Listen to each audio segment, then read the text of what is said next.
saben, conocen ya desde la clasificación más remota que existe sobre leucemias, dos formas, agudas y crónicas. Agudas contempladas en progenitores, tanto linfoides como mieloides, filósofo desfavorable, mucho más riesgoso, con alta tasa de morbilidad y mortalidad.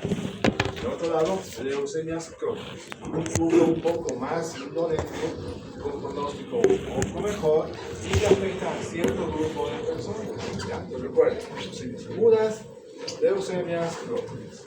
Las leucemias agudas, incluso la mayor incidencia en los niños, como la leucemia linfoblástica aguda. Pero ahora veremos que las leucemias crónicas, casi evidentemente a partir de los 60 años. Incluso la leucemia linfocítica crónica puede ser hasta a partir de los 70 o incluso 80 años. ¿Ya? Siguiente. Son algunos objetivos de esta clase. Siguiente. Les presento al señor Rubén. El señor Rubén tenía 64 años de edad, maestro rural, no tiene ningún antecedente de importancia, pero él dice que de 6 meses presenta con un cuadro progresivo de disnea, mareos, diaforesis nocturna, pérdida de peso y sensación de plenitud postprandial. Síntomas no muy específicos, no reporta hemorragia, no reporta porromonemia, ¿entienden? Los familiares lo curan a veces en general con caquexia progresiva, gingivomorragia, ocasionalmente episodios aislados de hemorragia digestiva, pero lo que llamaba la atención era el abdomen tuboso, pinturado, debido a la palpación profunda y en los estudios de imagen reporta una esplenomegalia masiva. Entonces, eso era uno de los. Este es su laboratorio, ¿no? Alba Luz, ¿qué nos puedes comentar de tu laboratorio? Ok. Hemoglobina 11, 12, 15. Tiene una anemia moderada. Muy bien. Y volumen 80. Normocítica, normocrómica. Muy bien, amigos. André, ¿cómo ves la serie blanca? Vemos una. Está adentro. Bueno, vemos una neutrofilia. Bueno, sí. Evidenciamos un. Primero, glóbulos blancos totales. Luego vemos los que- parciales. O acercarte. 570. Entonces tenemos una linfocitosis con el predominio de una neutrofilia. Linfocitosis. No, leucocitosis, perdón. Esto se conoce como una hiperleucocitosis. Verdad. Pero vemos ustedes, Más es de normal, de 100. 5.000 hasta 10.000. Este paciente está debutando con 560.000 células. Por encima de 100.000 células se llama hiperleucocitosis. Y no hay una causa fisiológica que lleve a nuestro cuerpo a tener más de 100.000 glóbulos. O sea, tener más de 100.000 ya es catalogado como un proceso neoplásico clonal maligno. Y para este caso, lo que caracteriza a que sea una leucemia crónica es que son neutrófilos que están elevados. ¿No? Les enseñaba los que trabajan conmigo que en las leucemias agudas algo que caracteriza era la inversión de la fórmula leucocitaria. Pero aquí son más neutrófilos. Y dentro de los neutrófilos, como miocitos, metamicitos, que hay en toda la variedad de la célula. Y el recorte plaquetario en las leucemias agudas suele estar disminuyendo. Ahí como estupendo. Pero aquí está, lejos de estar disminuyendo, está al mismo tiempo aumentando. Este es un hemograma muy característico de un paciente con leucemia mieloide, que es lo que vamos a abordar justamente en esta clase. ¿Ya? La siguiente. Ella es la señora María, tiene 84 años de edad, es peinadora, es jubilada, tiene artritis reumatoide como antecedente, nada más, y viene a su médico a un control, a una consulta de rutina. No tiene ningún otro signo sintomatológico. Siguiente. Esto es hemograma. ¿Cómo veis, Jeremy?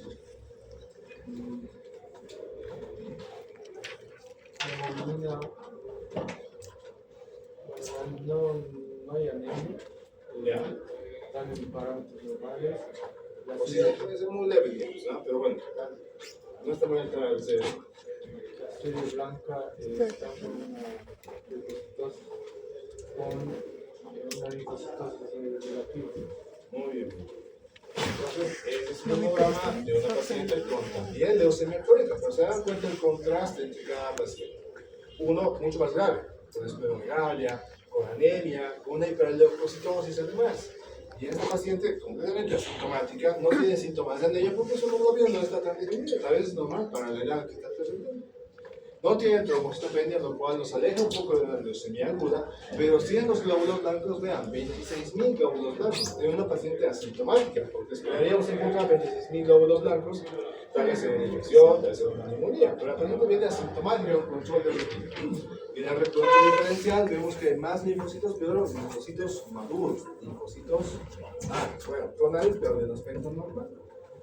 Este es un hemograma de una leucemia linfocítica crónica, ¿no? Ve el contraste entre uno y otro. Y es mucho más contrastante todavía cuando una leucemia aguda debería tener más trombocitopenia y más anemia. Eso es lo que nos va descartando que no sea una leucemia aguda. ¿Ya?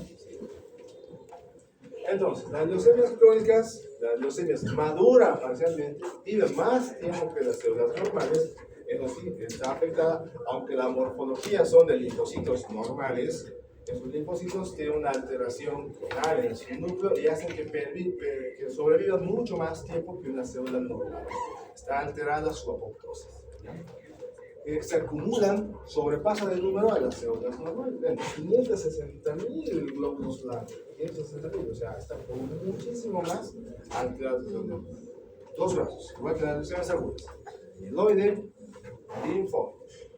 Mieloide, leucemia mieloide crónica. Afecta a los neutrófilos, los granulocitos maduros. Leucemia linfocítica crónica a los linfocitos maduros. Ahí la diferencia. Aquí no se habla de blastos linfoides o blastos mieloides porque son de células maduras. ¿Ya? Siguiente. Entonces, ¿cuál es la incidencia general? Vean, a partir de 1, 4, 5, 9, la incidencia es muy baja. Pero a partir de los 60, 70, 80 años, la incidencia es superior. Para la leucemia mieloide crónica, que es la que primero vamos a ver ahora, es más alta la incidencia conforme va avanzando la edad a partir de los 60 años. No les puedo decir tampoco que jamás ven personas jóvenes. Sí, tenemos en el materno infantil pacientes de 40, 50 años que ya tienen leucemia crónica. Pero la mayor incidencia va a ser a partir de los 60 años, en personas mayores. En los niños es sumamente raro, no imposible, pero es sumamente raro la leucemia mieloide. ¿Ya? Siguiente. Entonces, viajamos hasta 1845, cuando el profesor Bennett establece una serie de casos que son característicos. Le saca un poco de sangre, veía que en el tubo en los que sacaba se sedimentaba primero los glóbulos rojos y encima había una capa de glóbulos blancos. En condiciones normales es una capa muy pequeña, una capa que a veces es invisible. Pero en este caso, la capa era mucho más grande que la serie roja, o sea, le llama acuñó el término leucos, blanco, hemosangre, sangre blanca, de ahí viene el nombre de leucemia. ¿Por qué? Porque esos pacientes con leucemia mieloide crónica llevan fácilmente a 300.000, 500.000, 600.000 glóbulos blancos, ¿no? Sería la inversión, porque en el tubo ya eran más glóbulos blancos que glóbulos rojos. Tengo la discusión histórica con el profesor Virchow, Rudolf Virchow, un patólogo alemán, muy conocido por la teoría de Virchow, ¿se acuerdan?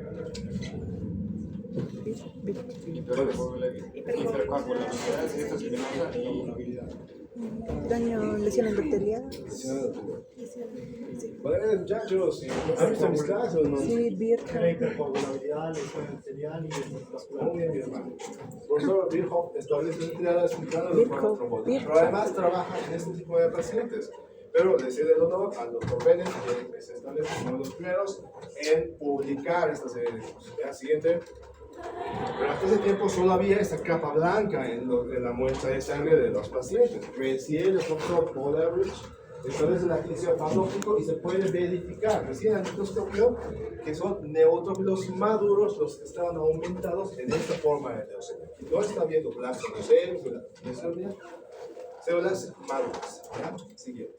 Pero uno de los hitos más grandes, no solamente en la hematología, no solamente en la oncohematología, sino en la medicina moderna, establece dos médicos fisiólogos jóvenes, el doctor Peter Nowell y David Hungerford, que agrupan en primero 6 casos, en primera serie, 6 casos de pacientes con hiperleucocitosis, esplenomegalia, y lo que más adelante conocimos como síntomas B. Peso, diaforesis, fiebre, etc. No lo explicamos. Agrupa a esos 6 pacientes y lo que hacen es investigar si la enfermedad les está causando algún daño en sus cromosomas.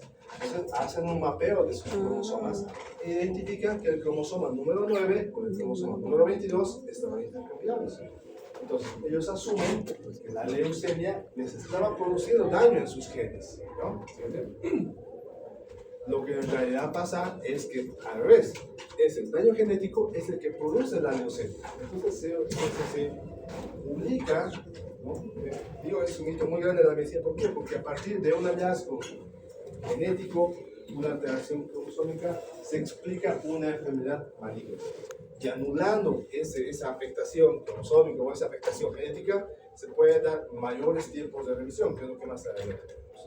Entonces, Peter Nowell y David Hungerford, en 1960, como trabajan en la ciudad de Filadelfia, es lo que se acuñó con el nombre del cromosoma de Filadelfia, que es lo que hasta ahora conocemos, ¿no? De ahí la importancia de conocer esto, porque el protocolo diagnóstico va a ser justamente documentar el cromosoma de Filadelfia, documentar la translocación recíproca 922, es lo que vamos a buscar más adelante en la forma del diagnóstico. ¿Ya? Siguiente. Hasta ese tiempo, vean, este es un mapeo de por citogenética convencional con bandeamiento G, puede ser un cultivo celular, al final, pues con los anteriores, dos anteriores, hacen el bandeamiento G, hacen todo el procesamiento, y lo que al final ven es esto, una masa de cromosomas. Aquí si a ustedes les pido que me digan cuál es el cromosoma número 5, ¿me pueden decir aquí? Es muy difícil, ¿no? Mucha pericia en el microscopio, mucha pericia investigando y conociendo los cromosomas. ¿Para qué? Para luego parearlos y ponerlos en árboles. No más. Entonces lo que han hecho los doctores, han hecho ese bandeamiento G, ha pareado todos los cromosomas y se ha visto que el cromosoma 9 está un poquito más largo y el 22 está un poquito más corto. Eso es lo que han visto, nada más. Solamente han visto que había una alteración cromosómica. Pero de ahí en adelante no explicaban cómo es que esa alteración cromosómica generaba la leucemia. ¿Siguiente? Y aquí entra la doctora Janet Davidson, ¿no? Que en los años 80, 90 más o menos, establece que ese cromosoma Filadelfia, esa unión del cromosoma 22 con la parte del 9, establecía un nuevo gen. ¿Ya? Ustedes saben que un gen produce una proteína, ¿no?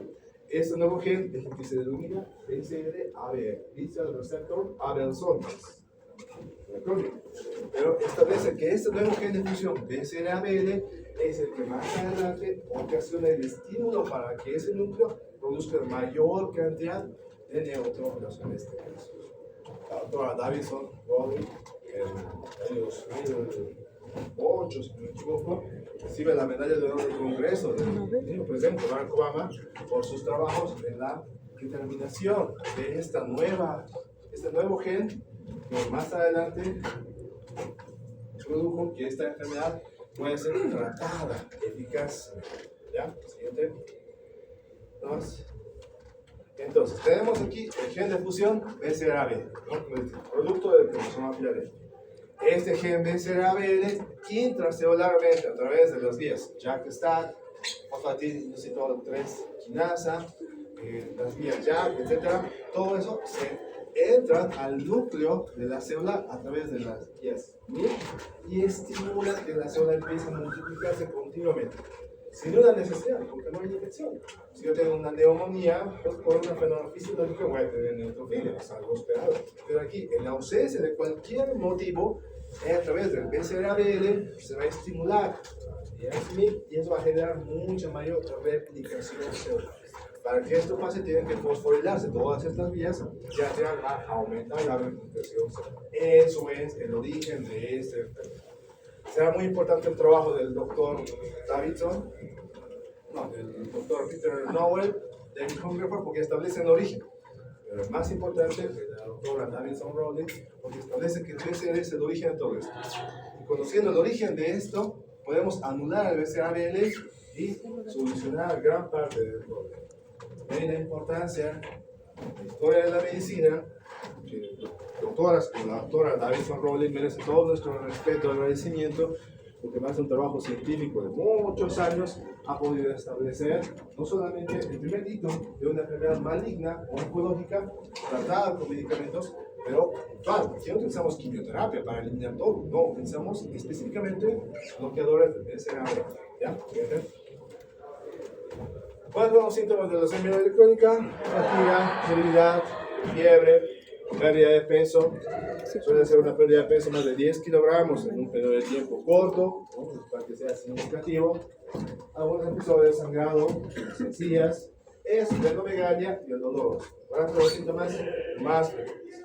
Eso, junto con un laboratorio que ofrezca una leucocitosis, ya sea reacción leucemoide o hiperleucocitosis, con predominio de células maduras como neutrófilos, puede ser muy sugestivo de una leucemia mieloide crónica. ¿Ya? Siguiente. Entonces, bueno, cansancio, infecciones, pérdida de peso, dificultad para respirar, anemia.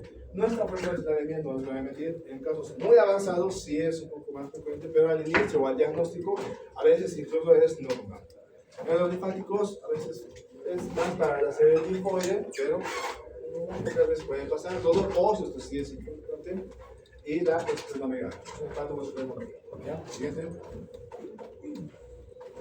Entonces, ¿cómo hacemos el diagnóstico? Les decía, investigando, documentando la presencia del cromosoma filadelfio. Una forma es con citogenética convencional, utilizando mediante nitrogeno. Pero otra vez, ¿no? Si les muestro esto, si los números, ustedes podrían reconocer cuál es el cromosoma 9, cuál es el 22, o incluso verificar si están, si tienen una translocación recíproca, es muy difícil. Entonces, en genética veía esto con la doctora Luna y pues era muy difícil para mí identificarlos.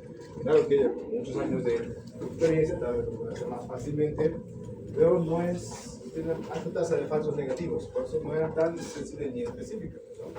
Ante ese problema, siguiente, uno de los estudios mucho más fácilmente, con mayor sensibilidad, es el estudio FISH, donde utiliza sondas dual color, marca por ejemplo el 9,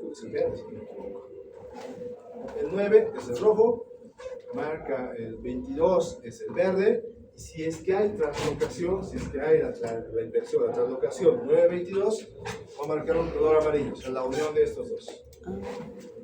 No me acuerdo si la unión del amarillo y del verde con el rojo da amarillo, pero bueno, para fines de diagnóstico, el laboratorio nos dice que amarillo presenta el cromosoma filadelfio. Así es como funciona el estudio FISH, ¿no? Entonces, el estudio FISH, que es mucho más sensible para el diagnóstico, me dice que es positivo para 922, pues tenemos ya el diagnóstico. Documentamos el cromosoma filadelfia indirectamente a partir de la detección. ¿Ya? Siguiente.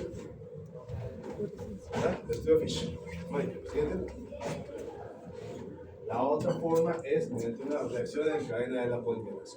Ahora sabemos que el cromosoma Filadelfia, la translocación 922, establece un nuevo gen, el gen BCABL.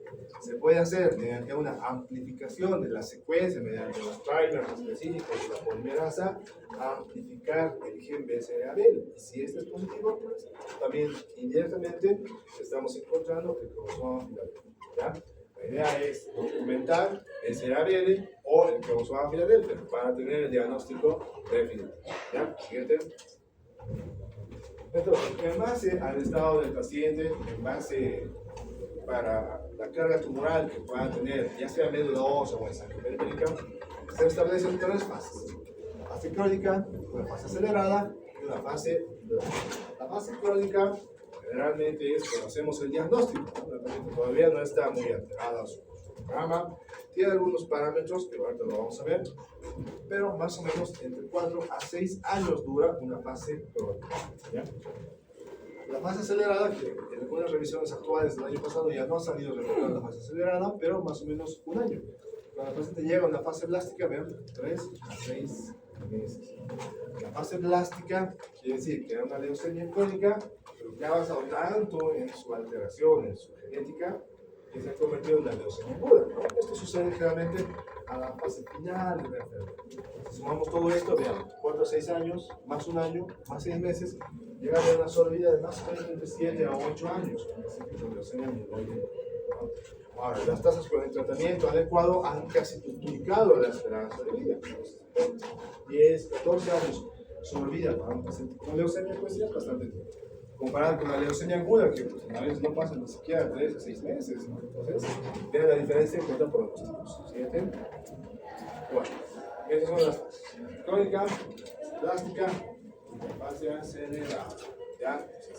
Suele ser una pregunta del parcial, si te prestes cierta atención a ese parámetro. Después pongo a veces un ejemplo del parcial, ¿no? Identifique la fase de la enfermedad. Espero que estén sacando fotos de los dispositivos, no a mí.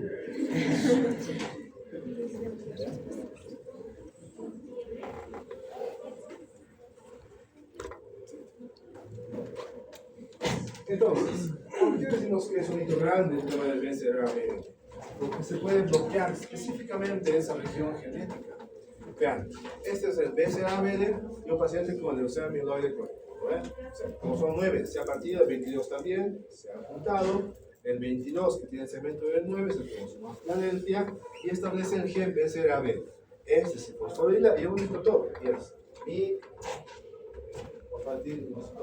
grasa, todo para llegar al centro del núcleo y estimular la replicación celular. Eso es lo que pasa normalmente. Pero Clive, por supuesto, es especial. El medicamento se llama mesilato de imatinib.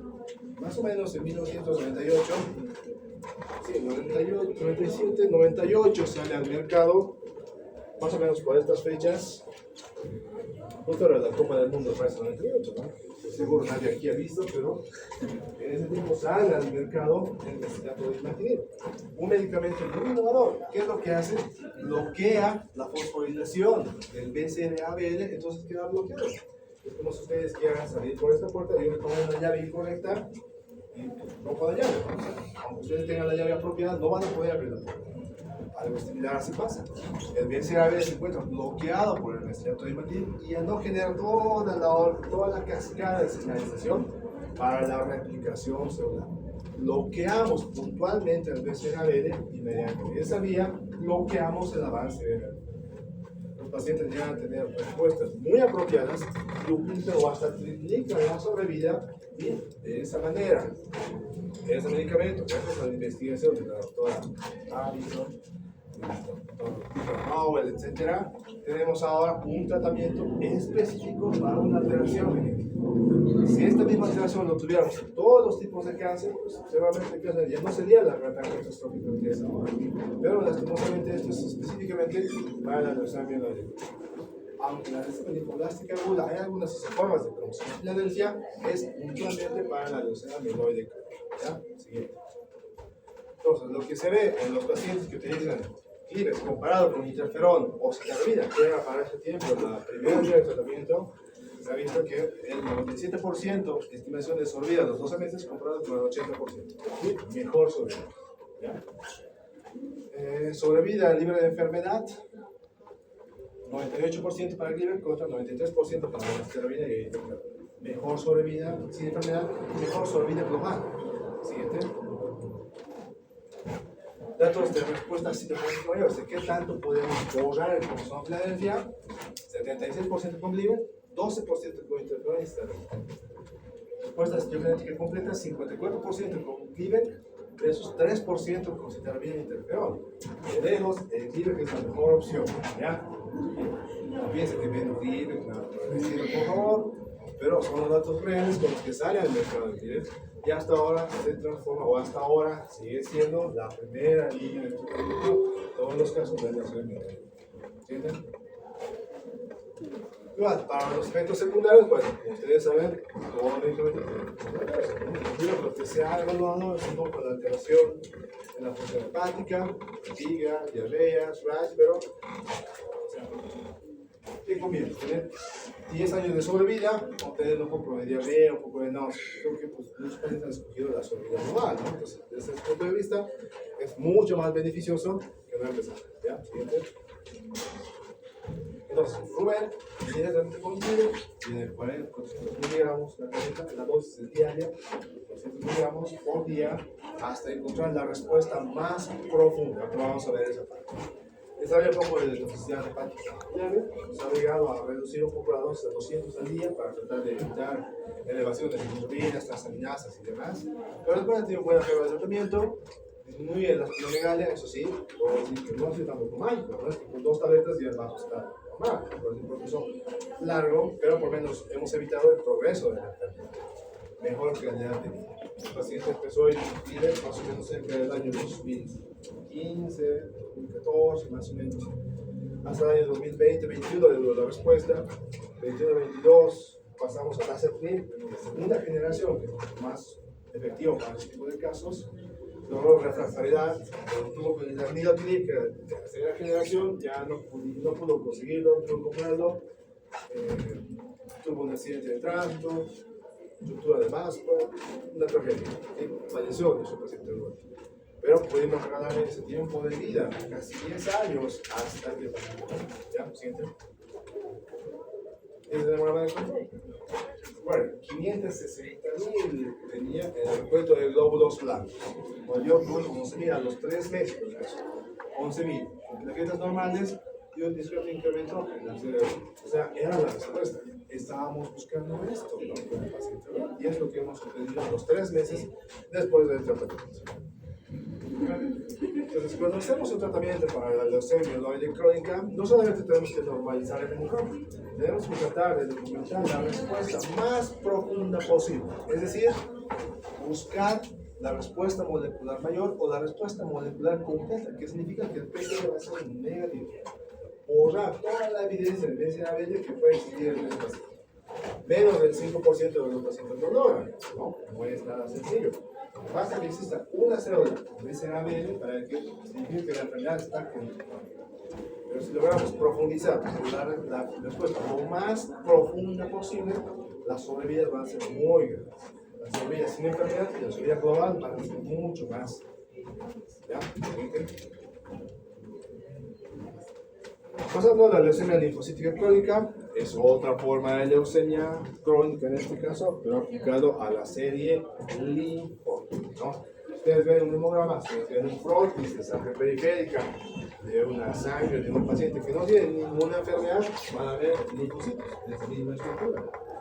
Si vean la sangre de un paciente que tiene leucemia linfocítica crónica, van a ver los mismos linfocitos. Cada vez un poco más en cantidad, pero son los mismos linfocitos. Es indistinguible para el ojo del observador cuando es leucemia linfocítica crónica y cuando es linfocito normal. Y ahí lo dificultoso es el diagnóstico, y además que no hay ninguna sintomatología. Entonces, muchas veces los diagnósticos son por descarte, por exclusión, diagnósticos fortuitos.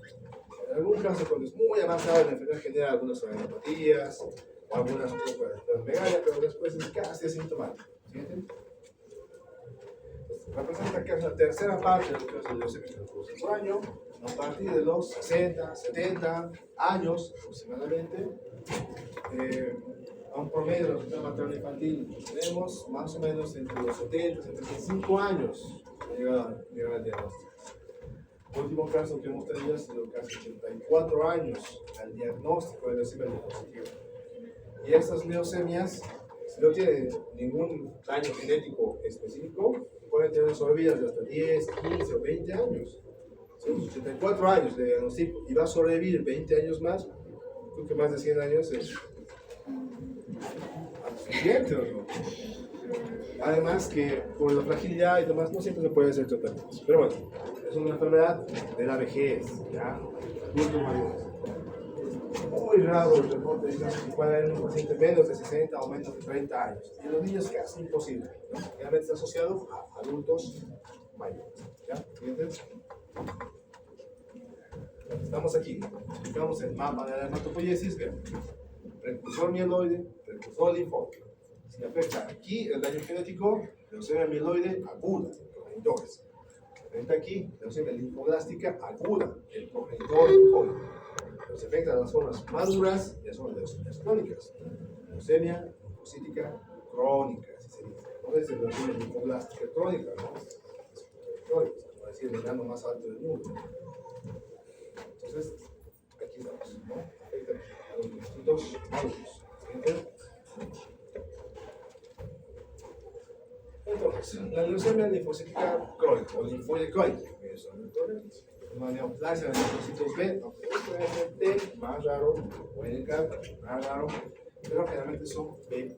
Expresan CD5, CD23, son los marcadores específicos para este tipo de leucemia. Y tienen que tener más de 5.000 linfocitos clonales en la sangre periférica, sostenido por más de 3 meses, para poder catalogar como una posible leucemia linfocítica. Como ven, el requisito aquí es un poco más difícil. ¿Por qué? Porque morfológicamente pueden tener cierta similitud. Se dice que algunos pacientes con leucemia linfocítica pueden tener este como mancha que ven aquí, como mancha de colorante que está en medio. Es un linfocito que al ser frotis está estallado. Es lo que se cataloga como una sombra de, ¿qué sabe? La sombra de Gumprecht, ¿no? No es patognomónico, pero sí puede ser orientativo para el que está viendo la sangre. En este caso, encontramos una sombra de Gumprecht, que puede ser orientativo, no da el diagnóstico. El diagnóstico da tener por estructura de flujo CD5 y el CD23. ¿Ya? ¿Siguiente? Entonces, se requiere el hemograma, revisar el frotis, el inmunofenotipo de sangre.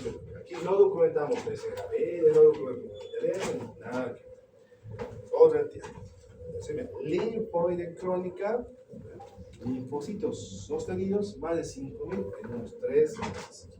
CD3, CD5, CD23, CD5, positivos en el inmunofenotipo, y es decir, podemos hablar de clonalidad en linfocitos maduros. ¿Ya? Igual, un poco de fatiga, fiebre, pérdida de peso, es muy específico esto. Los pacientes pueden ir a veces incluso asintomáticos, sin ningún síntoma. Pero en los casos a veces un poco más avanzados, puede solaparse con condición de base. Por ejemplo, si un abuelito que no tiene dentadura y no come, va a bajar de peso. Entonces no sabe si está bajando de peso por eso o porque tiene leucemia, porque es muy leve, digamos, los cambios que pueden tener. Va a haber un poco de dolor en los huesos, sí, va a haber un poco de enfermedad, sí, pero es mucho menos en relación con la leucemia mieloide crónica, es mucho más leve. Fatiga, fiebre, dolores nocturnos, pérdida de peso, infecciones frecuentes, algunas adenopatías, puede ser, o agrandamiento del vaso. Esos son los síntomas más relevantes que puedo decir. Pero, como les digo, entonces, si el paciente viene completamente asintomático, no se puede descartar leucemia linfocítica. Es muy indolente su condición. ¿Ya? Siguiente. Entonces, ¿qué se puede hacer para tratar de estudiar un poco mejor la biología de la leucemia? Se puede buscar la detección del cromosoma 17, alteración del P53, un gen supresor de tumores, así se conoce.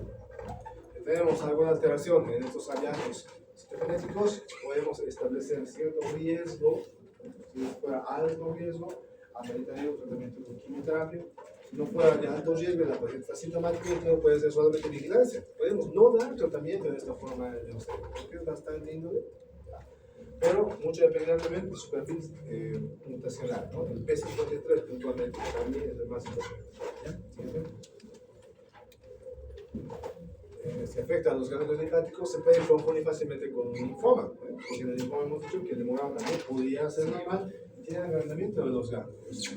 Y podemos ver también biopsia en si fuera la sospecha en comparación con un linfoma, o un estudio PET-CT, un estudio PET-scan, que puede ser mucho más significativo, buscando una alteración o anormalidad clonal. Siguiente. Para establecer la extensión de la enfermedad, el doctor Rey y Binet, Rey falleció hace unos 6 meses más o menos, en octubre de 2025 fallece el doctor Rey, que ha establecido la forma de estadiación para las adenopatías. Adenopatías, linfocitos más adenopatías, más datos de megalia, o de hemoglobina, o el nivel de plaquetas, puede establecer el base del riesgo. ¿Es intermedio o alto?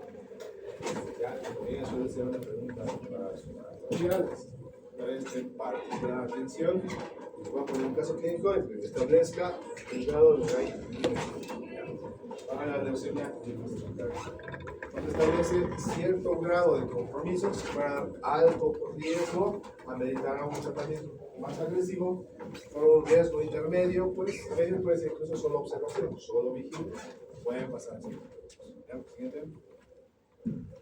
El pronóstico, como ven, mucho dependerá del estudio citogenético, del estudio del 17, o sea, el P53, de la mutación de la cadena variable de la inmunoglobulina, CD38, CD46. Ya algunos de lesión del 17 P53, como les decía, en su caso de tumores, se puede decir que es de alto riesgo y ameritará un tratamiento más adelante. ¿Ya? Entonces, ustedes recuerdan, para los linfomas, para establecer el riesgo, utilizamos el escala INPI, el índice de pronóstico internacional para los linfomas. Al ser un proceso linfoproliferativo y también crónico, se puede utilizar el esquema INPI, pero asociado a la leucemia linfocítica crónica. En base a esto se puede establecer igual el riesgo, eso es independiente de la parte histológica. Solamente clínicamente se puede establecer riesgo medio, alto o muy alto. Entonces, si van riesgos, por ejemplo, muy alto riesgo puede ser una vida de 23.3 meses, unos dobles de tiempos de sobrevida adicional. Si fueran riesgos bajo riesgo, vean, 33 meses para una abuelita que tiene 4 años, pues son sobrevidas bastante llevadas. Muchos pacientes que son ancianos que tienen leucemia linfocítica crónica llegan a fallecer por otras complicaciones, enfermedad crónica, otras neoplasias, hipertensión, eventos vasculares cerebrales, etc. Siguiente. ¿En qué casos iniciamos el tratamiento para la leucemia linfocítica crónica? Cuando hay citopenias por infiltración de la médula. El médula está empezando a llenarse de linfocitos crónicos, maduros, y afecta la producción de glóbulos rojos, de glóbulos blancos, plaquetas, ya puede ser indicativo de tratamiento. Esplenomegalia sintomática, con más de 6 por 6 centímetros por debajo del recorrido costal, puede ser indicativo de tratamiento. Anemia hemolítica, trombocitopenia inmune, también se puede hacer tratamiento sin más confusión. Pero si el paciente está asintomático, tiene leucemia linfocítica bajo riesgo, puede incluso no hacer ninguna formación.